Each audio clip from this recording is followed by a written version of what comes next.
love, obsession, murder. It started as a love affair. It ended in blood. On an otherwise ordinary day in Oregon, Kenneth Fandrich arrived at work, completely unaware that it would be his last. He didn't see the dark figure lurking nearby, didn't sense the danger closing in. Within moments, he was dead, his final breath stolen in a violent struggle. And the man responsible, Dr. Stephen N. Milner, a well-respected veterinarian, a man who spent his life saving animals, a man trusted by his community, his clients, his staff, a man no one would ever suspect of cold-blooded murder. But what if that trust was misplaced?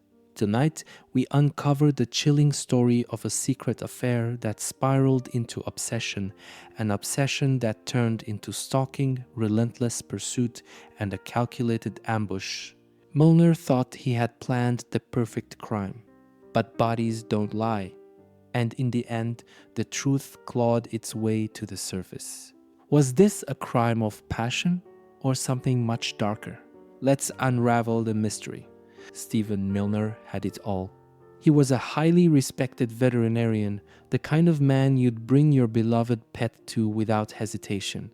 The man whose gentle hands and a calm demeanor made him seem like a figure of kindness and compassion. But beneath that polished exterior, something sinister was festering. Milner was more than just a doctor. He was a man consumed by control, by desire, by obsession. For years, he ran a successful veterinary practice trusted by the people of Oregon. Clients saw him as someone who cared deeply for animals, but what they didn't see was the darkness creeping behind his carefully crafted mask. Because this wasn't just about medicine and healing. This was about power. Power over a woman he refused to let go of. Power over a man he saw as his competition. Power over life and death itself. He thought he could outsmart everyone. He thought he could make a murder look like an accident. But what he didn't realize was that the moment he crossed the line, there was no turning back. The world was about to see Stephen Milner for who he really was. And it all began with an affair, infidelity, a word that shatters trust, marriages, and sometimes lives. It all started in secret, a stolen glance, a whispered conversation, a temptation too strong to resist. Stephen Milner wasn't just a boss to her, he was a mentor, a friend, someone she had trusted for years. At first, it was thrilling, the kind of affair that made her heart race, the kind that felt dangerous but intoxicating. A secret they both promised to keep hidden. But secrets have a way of coming to light. Kenneth Fandrich, her husband, had no idea his marriage was crumbling behind his back. At home, he was still playing the role of the devoted husband, unaware that another man was slipping into his wife's life, into his bed, into the very fabric of their home. But affairs don't always end in murder. So what made this one different? It wasn't the cheating. It wasn't the betrayal. It was what happened after. Because when the affair ended, Milner refused to move on. He wasn't just heartbroken. He was enraged. And a man like Stephen Milner, he didn't take rejection lightly. The moment she walked away, he made a terrifying decision. If he couldn't have her, then he would make sure no one else could either. Obsession is a powerful thing. It doesn't fade, it festers. For Stephen Milner, rejection wasn't just painful, it was unacceptable. The affair was over, but in his mind, she still belonged to him. And if he couldn't have her, then he would make sure no one else could either. At first, it was just messages, long, emotional, desperate, begging her to come back. Then the tone shifted from love to anger, from desperation to threats. She blocked his calls. He found other ways to reach her. Then came the unannounced visits. She would leave work late at night and find him waiting near her car. She would go out for groceries and see his vehicle parked down the street. And the worst part, he wasn't just watching her. He was watching her husband too. Kenneth Fandrich started noticing strange things. Unfamiliar footprints outside the house, a shadow lingering at the edge of their property, unmarked letters slipped into their mailbox. Have you ever felt like someone was watching you? That's exactly what the Fandrichs were experiencing. But by the time they realized just how far Milner would go, it was already too late. They knew they were in danger. And so they took action. The Fandriches went to court and obtained a stalking protective order, legally forcing Milner to stay away. Finally, they thought this nightmare would be over. But do restraining orders stop determined killers? For some, a legal order is enough. For Milner, it was a challenge. The warnings didn't scare him, they fueled him. In his mind, he wasn't the villain, he was the victim. How dare they shut him out? How dare she choose her husband over him? How dare they act like he was the one in the wrong? So instead of backing off, he escalated. The messages became more disturbing. The sightings became more frequent. The fear in the Fandrich's home became unbearable. And then Milner made a decision. He wouldn't just watch from the shadows anymore. He would act. It was a cold, ordinary morning in Oregon. Kenneth Fandrich got ready for work just like any other day. He kissed his wife goodbye, having no idea it would be the last time. He pulled into his workplace parking lot, completely unaware that someone was already there waiting for him. Stephen Milner had planned this moment carefully. He knew Fandrich's routine. He knew exactly where he parked. He knew when he would be alone. And on that morning, as Fandrich stepped out of his car, Milner struck. What would you do if you knew someone was hunting you? Would you fight, run, scream for help? Kenneth Fandrich never had the chance to react. Before he could even turn around, Milner was on him, arms around his neck, cutting off his breath, squeezing until there was nothing left. In a matter of moments, it was over. And just like that, Milner disappeared, leaving his victim behind. But was it really the perfect crime? Or had he left behind something that would expose the truth? The attack was swift, precise, and merciless. Stephen Milner wasn't frantic. He wasn't panicked. He was in control. He crept up behind Kenneth Fandrich with military precision, his hands positioned just right. And then he struck.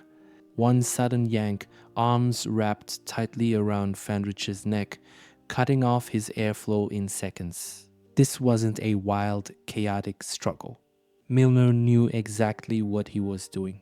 He applied the perfect chokehold, crushing the airway and severing the flow of oxygen to the brain. No screams, no time for a struggle, just silence. This wasn't a crime of passion. This was execution. But why this method? Why no gun, no knife? Because Milner wasn't just killing Fandrich. He was staging his death. Was this the perfect crime? Or had Milner just made a fatal mistake? Milner stood over the body, his mind racing, his breath steady. No blood, no obvious signs of violence, just a man lying on the pavement. To any outsider, it would look like a medical emergency, a sudden collapse, maybe a heart attack. That was the plan. He didn't want this to look like murder. That's why he chose strangulation over a weapon. That's why he left no fingerprints. That's why he walked away without a trace. In his mind, the crime was flawless. And when people found Fandrich's body, they would assume the worst, but not the truth. He slipped away, leaving behind nothing but a corpse and a story he hoped everyone would believe. But could he really convince the world that Kenneth Fandrich had just died? Or was the truth already screaming from the grave? Milner might have fooled onlookers, but he couldn't fool science. The moment the coroner examined Fandrich's body, the truth began to unravel. Yes, there were no stab wounds, no gunshot wounds, no bruises that screamed murder. But something was off. The coroner noticed tiny broken blood vessels in the eyes and face, petechial hemorrhages. A clear red flag for strangulation. Then they checked the airway, the hyoid bone, the muscles around the neck. And suddenly it was clear as day. This wasn't a natural death. This wasn't a heart attack. This wasn't a tragic accident. This was homicide. And Milner, he had just made the biggest mistake of his life. The moment the coroner ruled homicide, detectives knew this wasn't just another unexplained death. Someone had wanted Kenneth Fandrich dead. But who? A robbery gone wrong? An enemy from the past? A personal grudge? At first, the case was wide open. There were no obvious signs of a struggle, no murder weapon left behind. It almost looked like nothing had happened at all. But then they started asking questions. Detectives spoke to Fandrich's wife, his co-workers, his close friends, and one name kept coming up. A name that sent a chill through the room. Dr. Stephen Milner. Why was a veterinarian suddenly at the center of a homicide investigation? And more importantly, what had he been up to before the murder?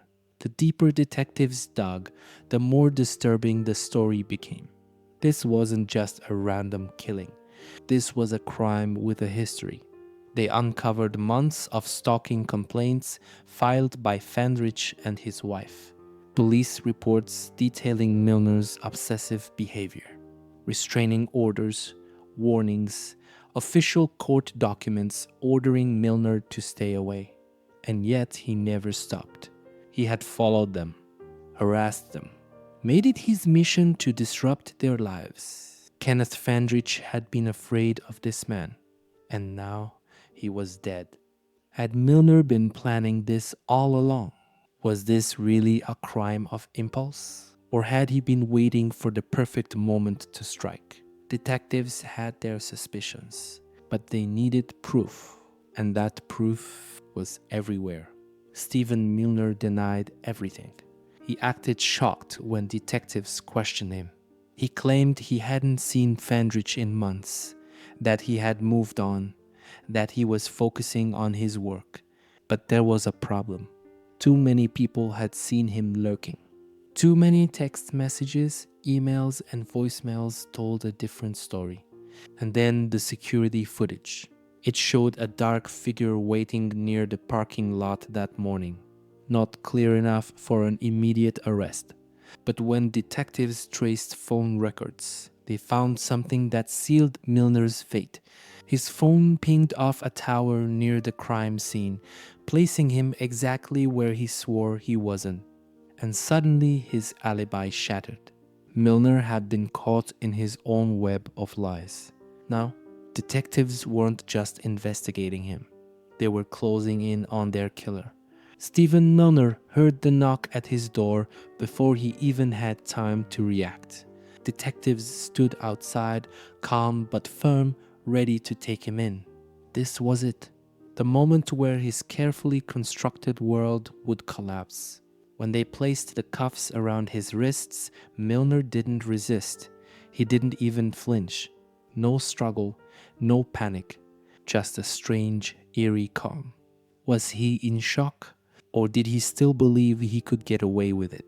Maybe he thought he was smarter than the system. Maybe he believed that with no direct eyewitnesses, he could talk his way out of this.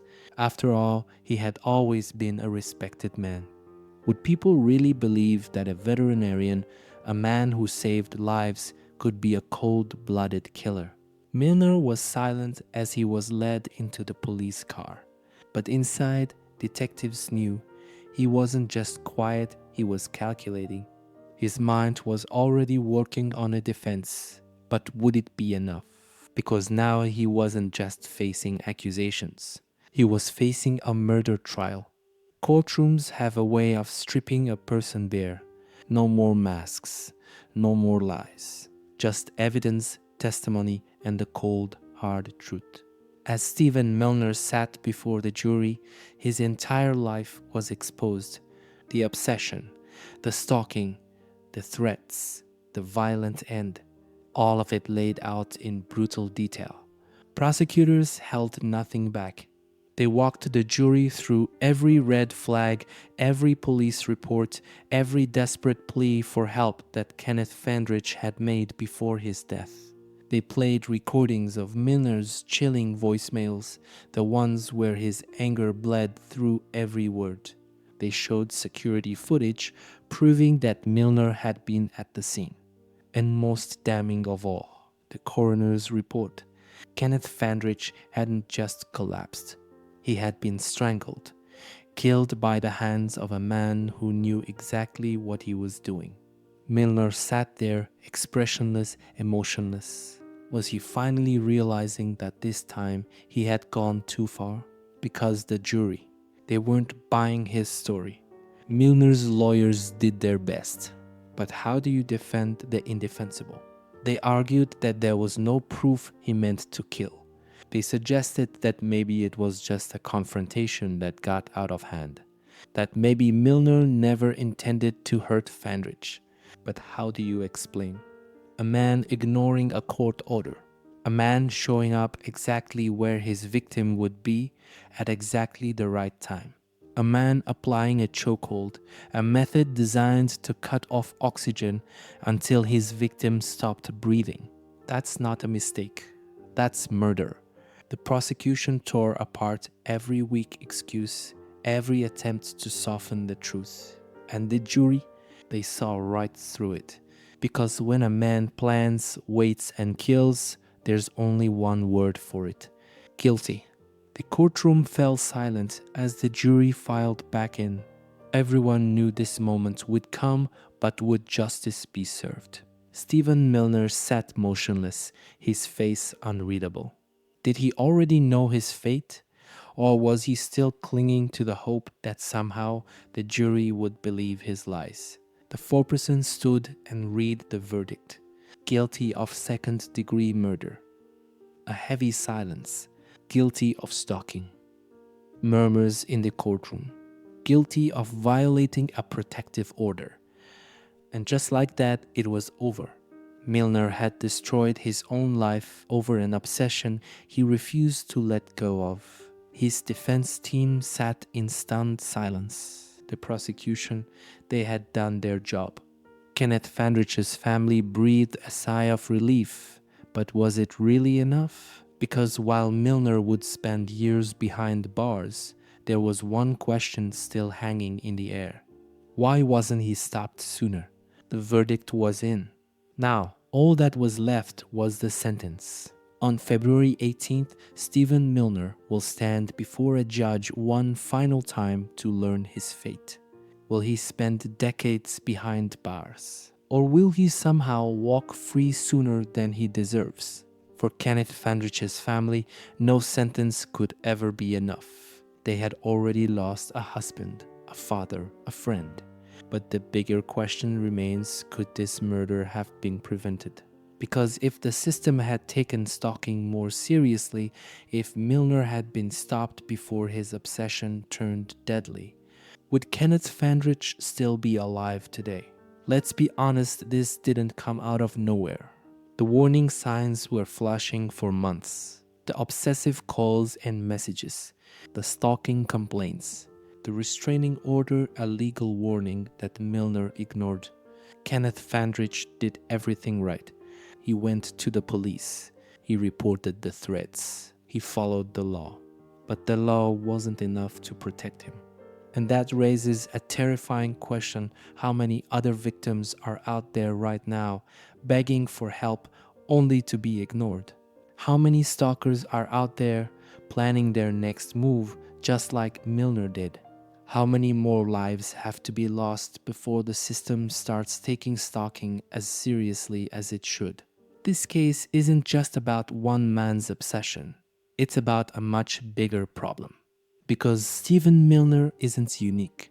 Every year, countless people become victims of stalking, harassment, and violent obsession. And here's the terrifying truth. Many of them don't survive.